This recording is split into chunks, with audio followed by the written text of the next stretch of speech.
fix the issue of it rubbing on the drive shaft. We have to have this line run all the way back here.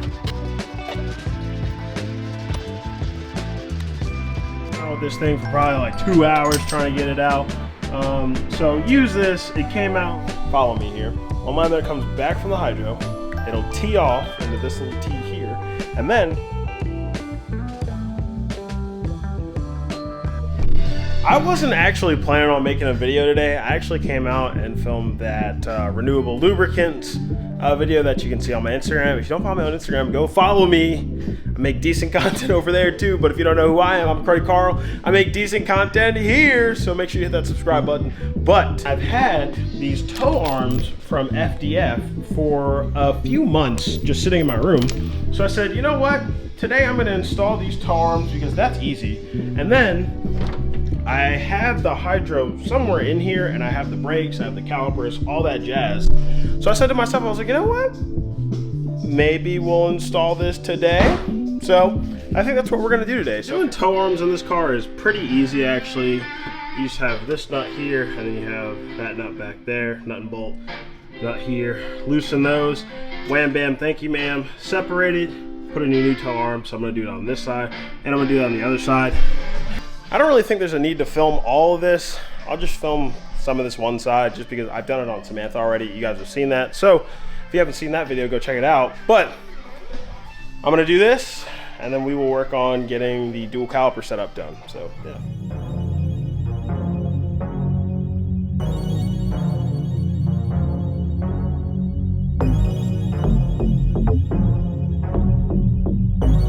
All right, so we got one side toe in, and we're gonna jump to the other side. Once I get the other side in, I will then disassemble the e-brake and then start this to actually get the hydro installed. So do this other side real quick, and we will come back to it. So, yeah. All right, tow arms are installed. Now, what we have to do is we have to install this box. So this is, oh, let me get it out. But we have 2 calipers, and we have 2 caliper brackets, and then we're getting rid of the rubber line for vibrant steel braided line. So do I have any idea of what I'm doing? Absolutely not, but I'm gonna figure it out. All right, so I didn't show removing the rotor and the brake caliper, because everyone knows to do that. You just take off the 2 12 mils right back here. So now what I have to do is I have to remove the e-brake assembly, because we're no longer gonna have an e-brake on this car. We'll only have the stock brake, and then we will have the hydro. So what I need to do is I need to remove this section, because then this will bolt like right here.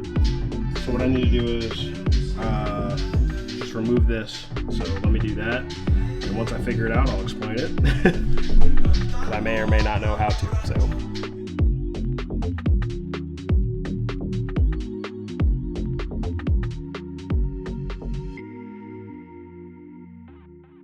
Okay, so after 3 AutoZone trips, 1 Chipotle bowl, we're back. We got the hub out, and let me tell you right now, just go pick up one of these. It made it super easy. I probably messed around with this thing for probably like 2 hours trying to get it out. So use this. It came out in like not even 5 minutes, like 2 seconds. Now, the hub is sandwiched together with the dust cover, or the dust shield, and as you can see, that bad boy is not coming out of there without me damaging the hub and trying to reuse it. Don't worry about this. I was like, I'll just replace the studs because they were the bent ones, but I just went and picked up a whole new hub. So we're gonna put the new hub in here, and I've already got the Dayton 1 bracket on there, so all I gotta do is put the hub back in, put everything back together. Lefty loosey, righty tighty, old e-brake cable, so I'll remove that, and then we'll be able to continue on with this install. Okay, you can see the car's on the ground. One thing is toe is definitely not as bad as what it used to be, because it used to be like that. So toe is definitely fixed on this side. That side really wasn't a problem, but it looks good. We got 1 caliper and caliper bracket installed. I'm missing 2 bolts for this caliper bracket, so I need to get those. I need to figure out what thread pitch they are because I don't have anything. And then for some reason on the other caliper, the bracket's on there, but I can't get the bolt off, so I gotta figure out how to get that off. And then we'll move on to the next part, which should be, I'll put on the other side, and then we'll go inside to run the lines for the hydro and whatnot, remove the old e-brake. So that's what I'm calling it for right now. Okay, you know, I don't know really how to start this video, but because technically it's the middle. We left off with installing the dual caliper bracket, I believe. So we got one dual caliper done on this side, the other one's done on that side. This one, she's not mounted all the way. I need to find bolts for that. We have the hydro handle, your e-brake handle, that's actually installed. I've already gone ahead and removed everything else. So the hydro, everything else, I mean not the hydro, the emergency brake is gone. All the emergency brake cables are gone. Now all I have to do is run the lines from the hydro all the way back to both brake lines, which is what I'm gonna do now. And then I won't be able to bleed it because it'll be moving around, but I mean, it's just like bleeding normal brakes, so I'm not gonna show you guys that. It'll pretty much end after I install these lines. And yeah. Now you may be saying to yourself, well, how are you gonna do that? Well, let me show you. So I've got these great vibrant lines. I've got about 12 feet of line. Now, the idea is, I didn't feel like making lines, I'll be honest, I didn't. But that's because Vibrant is so amazing, they already make pre-made lines. Now, I've got about, like I said, 12 feet, I think, or 8, somewhere around there, but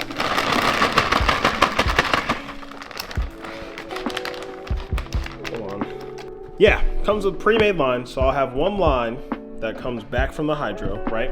Follow me here. One line that comes back from the hydro, it'll tee off into this little tee here, and then I'll have these other lines that'll go all the way back to the brake calipers themselves. Now, theoretically, I believe with just these 3 lines that I have, I should have enough line. But we don't know until I try it, so here we go. Okay, so the idea is, right, we will have this line, you know, this one will be threaded up right here, right onto this one, right? So this one, boom, hold on, threaded in, boom. Then we have to have this line run all the way back here and then tee off to the other brake lines. Now, I was thinking about using this hole here, but I don't know because it would be too short if I, you know, and then I gotta worry about the drive shaft. So we are gonna find a hole back here that I can just run this straight to, put it in there like that, bow, right? And then we'll go from there. So BRB while I find a hole. I have the line coming from the hydro running all the way back through there, going to the bottom side of the car. Let me get under here.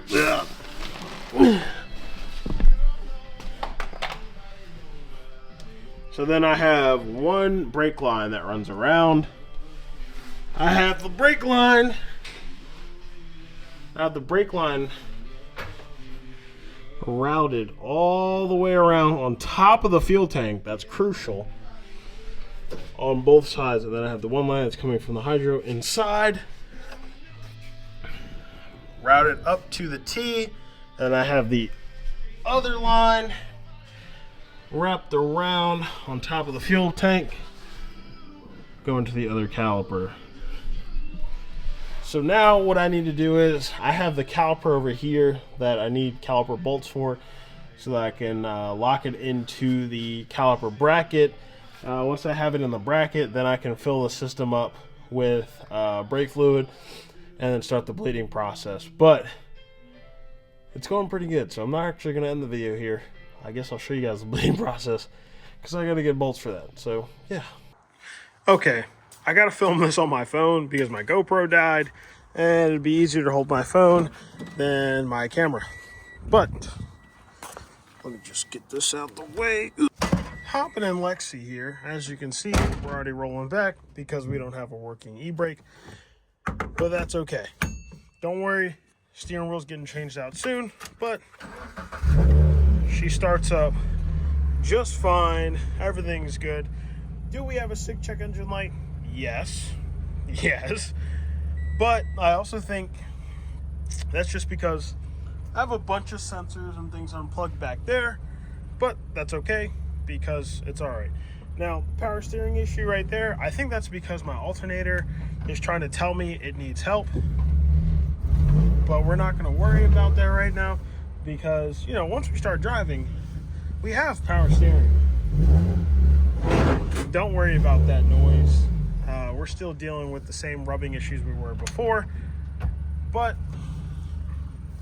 god damn, we really don't have power steering. But she drives just fine, shifts just fine. We fixed the issue of it rubbing on the drive shaft.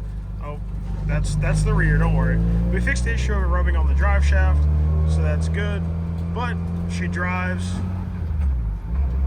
really well for the most part, other than the steering wheel not being centered, because we do need an alignment.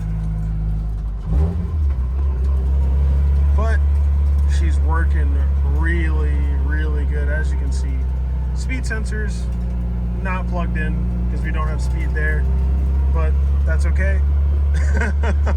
I'm just super happy to be driving this car. Like I said, she needs an alignment,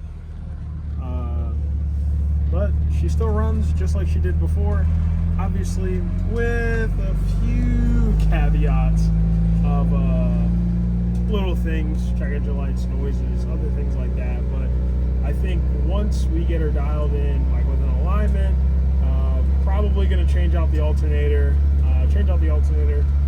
we'll be good. I think she'll be good to go. I know I still need to bleed the hydro because it does not lock up the rear wheels, but at least it's mounted so that it's not just floating around in the car. But other than that, she's solid. She is solid. She is doing pretty well. Like I said, we got a few things, but she works the way she's intended. As you can see, that idle is just, it's low, but I mean, that's actually normal right now. But if I do that, yeah, we're ready to die. But it's good. It's very good. We need an alignment. We need to fix that rear end piece. And yeah, but if you're not a part of the channel, hit that subscribe button because we should be drifting her here soon. And I can't wait for you guys to see it and what I come up with in the future. So I'll see you guys in the next video. Thanks for watching.